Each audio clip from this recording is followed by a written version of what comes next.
Hello everyone, my name is Dr. Kristen Bledsoe and I'm the Associate Director of the Online EDD program here at Trevecca. I also teach a couple of online courses in both the EDD and the MOL. Today I want to take just a couple of minutes to give you some tips on how to actively and creatively engage your students in the online platform. As educators, you already do a phenomenal job in your classroom engaging those students, but it does look a little bit different in the virtual setting. So I'm hoping that the 3 tips I give you today will open some doors of opportunity to continue to engage those students that you care so much about. So let's go ahead and get started. Okay, so the first tip I want to share with you comes in the form of communication. Now, as K-12 educators, and I am a former 3rd and 4th grade teacher, I know that communication and engaging students is going to look different to everyone. I know what I would do for my 9 and 10-year-olds wouldn't look the same for students who are 16, 17, 18. So it's important that you know yourself and your strengths, but you also know your students. And then let's apply some of these hopeful tips that you can use to really draw them into this virtual classroom, because it is different. Here's an example on the screen here of my very first online class, and this is what it looked like to the student.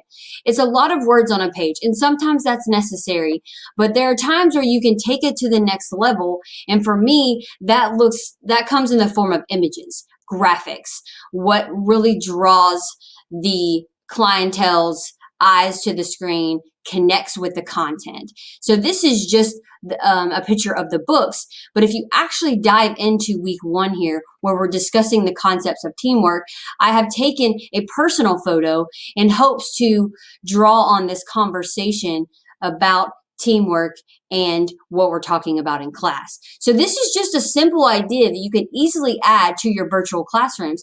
Think about how to connect the content to the reader. Is it going to be just words, or can you add photos? Can you add videos? Videos are huge. So I want to give you another example. I'm not going to dive into too much detail about the tools themselves, but this is a great tool that I use, and this is my husband, who is a 7th and 8th grade math teacher. I believe I've already mentioned that. And he teaches for a private school here in Nashville, and they continued doing the distance education. In order to teach math to his students, he did 2 things. 1, he came up with his own whiteboard that he could use to teach the skills. And 2, he videoed himself as fun characters. And that really, to 7th and 8th graders, was probably one of the coolest things he could have done. And it really engaged them in the classroom. Not only that, but it took those personal conversations outside of the virtual classroom where the students were really staying connected. So it's something to keep in mind. Now, I know that we can use email and we have tools like that, but I think that you can really enhance the engagement by using some of these other tools. And I'm just going to quickly show you that I'm using Screencastify, which does almost the same thing as Loom. So there's lots of free tools out there where you can make these videos and grab your learners' attentions. Also, for group engagement, you have Microsoft Teams and Slack where you can set up groups. I don't know if you can see that here, but I have made 4 groups for my students, and they're the Bulls, the Warriors, the Celtics, and the Lakers, trying to tie in those team concepts with sports. So again, just another way to draw our students in.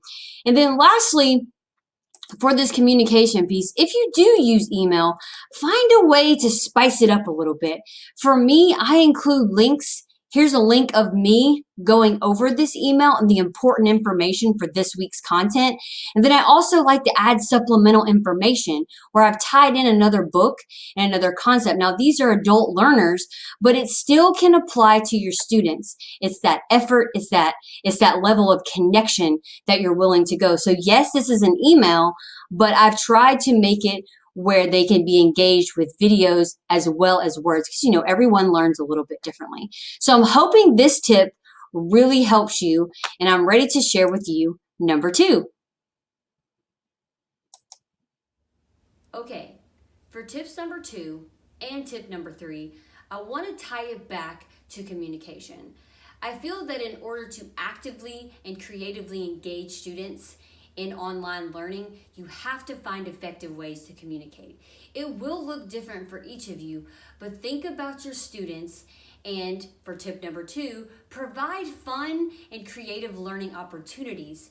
Look for ways to spice up your everyday activities to be more than just words on a screen. Think about my husband's example of Black Panther. He was able to take math to at least a relatable level, get a little chuckle, but also teach a concept. So find those connections. Tip number 3, make learning social. Don't forget about the need for each other socially. Your students want to talk. They really do. So provide them an opportunity. Give them a buddy. Put them in a chat room where they can talk to each other. There's lots of platforms out there that you can use. You can even group them together and give them conversation starters depending on your level of student. So keep these tips and tricks in mind. Let me know if I can assist you any way as you continue on this virtual journey. Have a good one.